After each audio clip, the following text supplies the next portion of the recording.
তেমনি এমন অনেক স্টুডেন্ট আছে যারা এরকম ভালো করে পড়াশোনা করতে পারে নাই। যেমন আমার কাহিনীটা বলি, 2019 সালে আমার মা প্রচুর অসুস্থ ছিল, বুঝছো। আমার মা পড়ে গিয়ে পা ভাঙা যায়। তো 1 মাসের মতো আমি আমার মাকে সেবা করি। আর আমার পিছনে যে দাঁড়াবে এমন একটা লোক ছিল না। আমি সম্পূর্ণ একা ছিলাম, আমার ভাই বোনও নাই, কেউ ছিল না আমার মার পাশে দাঁড়ানোর মতো। আমি, আমার মা আর আমি একা। আমি আমার মাকে সর্বোচ্চটা দিয়া আমার মার সেবা করছি, বুঝছো। আর এই জন্য 2019 সালে আমার একটা পরীক্ষা মিস হয়ে গেছিল, একটা টোটালি পরীক্ষা, এটাকে আমরা ষান্মাসিক বলি, পরীক্ষা মিস হয়ে গেছিল আমার। তারপর কোন রকমে পড়াশোনা করে বার্ষিক পরীক্ষাটা দেওয়ার পর আমি 10-এ প্রমোশনটা পাইছি। তারপর 10-এ 2 মাস ধুমায় পড়াশোনা করার পরে এই যে লকডাউন হয়ে গেল। লকডাউনের মাঝে তো বুঝতেছি, বাসায় বসে থাকি, অলস বসে ছিলাম, পড়াশোনা হয় নাই। আমি অনেস্টলি বলতেছি, পড়াশোনা একদম হয় নাই। তারপর আমার মা এই আগস্টের 7 তারিখে, এই সালের আগস্টের 7 তারিখে ইন্তেকাল করে। তো আমি 3 মাসের মতো প্রায় ডিপ্রেশনে ছিলাম। তো আমার তো তখনও পড়াশোনা হয় না ভাই। তো এরকম অনেকেই আছে যারা এরকম সমস্যা নিয়ে পড়ছে, বুঝছো। এমন অনেকেই আছে যাদের বাবা মা চাকরি হারায় ফেলছে। দ্যাটস ওয়াই তাদের জেলাটা চেঞ্জ করতে হয়েছে, টাউন চেঞ্জ করতে হয়েছে, অনেক কাহিনী হয়েছে, তাদের পড়াশোনা হয় নাই। এমন অনেক আছে। তোমরা তো যারা এসএসসি পরীক্ষা দিতে চাও, তোমরা সবাই নিজেদের কথা চিন্তা করো ভাই, তোমরা কোনোদিন অন্যের কথা চিন্তা করো না। বাট উই ডু, বিকজ আমরা ওই পরিস্থিতি থেকে আসছি।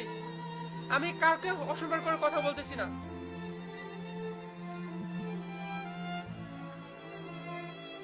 আমার মা মারা যাওয়ার পরে আমি 3 মাস ডিপ্রেশনে ছিলাম। আমি পড়াশোনা করতে পারছি আমি এখন পর্যন্ত পড়াশোনা করতে পারতেছি না। আমার কি এসএসসি মিস হবে না? আমার এসএসসি মিস হয়ে যাবে। দ্যাটস ওয়াই আমি ফাইট করতেছি।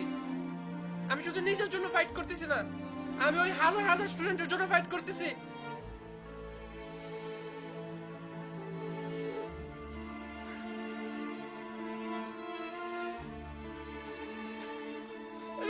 এরকম হাজার হাজার স্টুডেন্ট আছে যারা পড়াশোনা করতে পারে নাই। তারা যদি পড়াশোনা করতে পারতো, এই অটো প্রমোশনের কোনো কথাই উঠতো না। তুমি জানো, যারা হাজার হাজার স্টুডেন্ট যারা পড়াশোনা না করে নাই, তারা যদি পরীক্ষার হলে যায়, তারা পরীক্ষা দিতে পারবে না ভালো করে। আর যদি তারা ফেল করে, দেশটা ক্ষতির সম্মুখীন আসবে। আর দেশের কথা বাদ দিলাম, পারিবারিক ভাবে একটা ছেলে বা একটা মেয়ে কিভাবে ডিপ্রেশনে যাবে তুমি জানো, যদি এসএসসিটা তারা মিস যায়। এই পড়াশোনা তারা করে না 1 মাস ধরে, তারা যদি এভাবে এসএসসি পরীক্ষা দিতে যায়, তারা কি পারবে এসএসসি পরীক্ষা টিকতে পারবে? তারা এসএসসি পরীক্ষা তাদের মিস যাবে।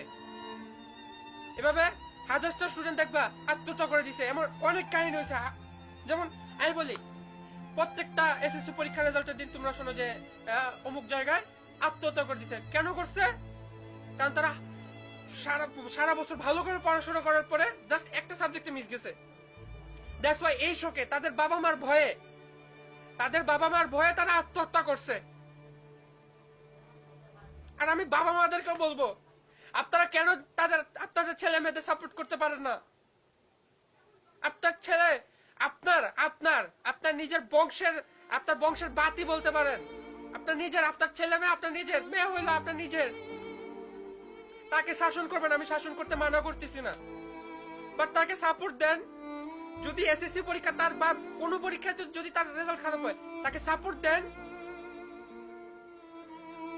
তাকে সাপোর্ট দেওয়া শিখেন, নিজের সন্তানকে সাপোর্ট দেওয়া শিখেন ভাই।